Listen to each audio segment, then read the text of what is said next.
प्रथम पार्ट में हमने देखा कि किस प्रकार अमरपाली की सुंदरता ने उसे वेश्या बना दिया। इस वीडियो में देखेंगे कि अमरपाली को बुद्ध ने किस प्रकार बुद्ध भिक्षुणी बनाया। एक समय बुद्ध वैशाली आए, सैकड़ों शिष्य भी उनके साथ थे। सभी शिष्य प्रतिदिन वैशाली की गलियों में भिक्षा मांगने जाते थे। वैशाली में ही अमरपाली का महल था। वह वैशाली की सबसे सुंदर स्त्री और नगरवधु थी। वैशाली के राजा, राजकुमारों और सबसे धनी और शक्तिशाली व्यक्तियों का मनोरंजन करती थी। एक दिन उसके द्वार पर भी एक भिक्षुक भिक्षा मांगने के लिए आया।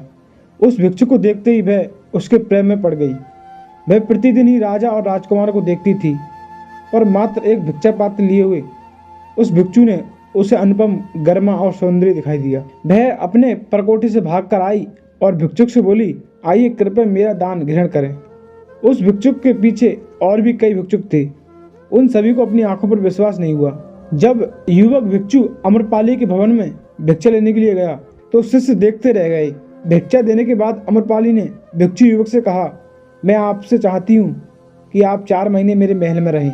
भिक्षु ने कहा, मुझे इसके लिए तथागत बुद्ध से अनुमति लेनी होगी। यदि भी अनुमति देंगे तो मैं यहाँ रुक जाऊंगा। उसके बाहर निकलने पर अन्य भिक्षुओं ने उससे बात की।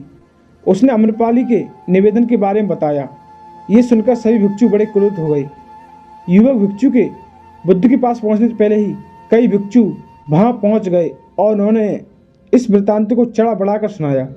वह स्त्री वेश्या है और एक भिक्षु वहां पूरे 4 महीने कैसे रह सकता है। बुद्ध ने कहा, शांत रहो, आने दो। अभी उसने रुकने का निश्चय नहीं किया है। वह वहां तभी रुकेगा जब मैं उसे अनुमति दूंगा। युवक भिक्षु आया और उसने बुद्ध के चरण छूकर सारी बात बताई। अमरपाली यहाँ की नगरवधु है। उसने मुझे 4 मास अपने महल में रहने के लिए कहा है। मैंने उससे कहा कि मैं आपकी अनुमति मिलने के बाद ही बाहर रह सकता हूँ। बुद्ध ने उसकी आंखों में देखा और कहा, तुम वहाँ रह सकते हो। सुनकर कई भिक्षुओं को बहुत बड़ा आघात पहुंचा। वे सभी इस पर विश्वास नहीं कर पा रहे थे कि बुद्ध ने एक युवक शिष्य को एक वेश्या के घर में 4 मास रहने के लिए अनुमति दे दी। 3 दिन के बाद युवक भिक्षु अमरपाली के महल में रहने लगा। अन्य भिक्षु नगर में चल रही बातों को बुद्ध को सुनाने लगे। सारे नगर में एक ही चर्चा हो रही थी कि एक युवक भिक्षु अमरपाली के महल में 4 महीने तक रहेगा। बुद्ध ने कहा, तुम सब अपनी चर्या का पालन करो। मुझे अपने शिष्य पर विश्वास है। मैंने उसकी आंखों में देखा है कि उसके मन में अब कोई इच्छाएं नहीं है। मुझे उसके ध्यान और संयम पर पूर्ण विश्वास है। तुम सभी इतने व्यग्र और चिंतित क्यों हो?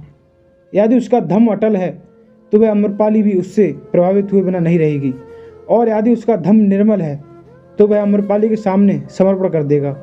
ये तो भिक्षु के लिए परीक्षण का समय है। बस 4 महीने तक प्रतीक्षा करो। मुझे उस पर पूर्ण विश्वास है। वह मेरे विश्वास पर खरा उतरेगा। उनमें से कई भिक्षुओं को बुद्ध की बात पर विश्वास नहीं हुआ। उन्होंने सोचा वे उस पर नाहक ही इतना भरोसा करते हैं। भिक्षु अभी युवक है और अमरपाली बहुत सुंदर है। वे संघ की प्रतिष्ठा को खतरे में डाल रहे हैं, लेकिन वे कुछ कर नहीं सकते थे। 4 महीने के बाद युवक भिक्षु बिहार लौट आया और उसके पीछे पीछे अमरपाली भी बुद्ध के पास आई। उसने कहा, मैंने आपके भिक्षु को अपनी ओर खींचने के हर संभव प्रयास किए, पर मैं हार गई।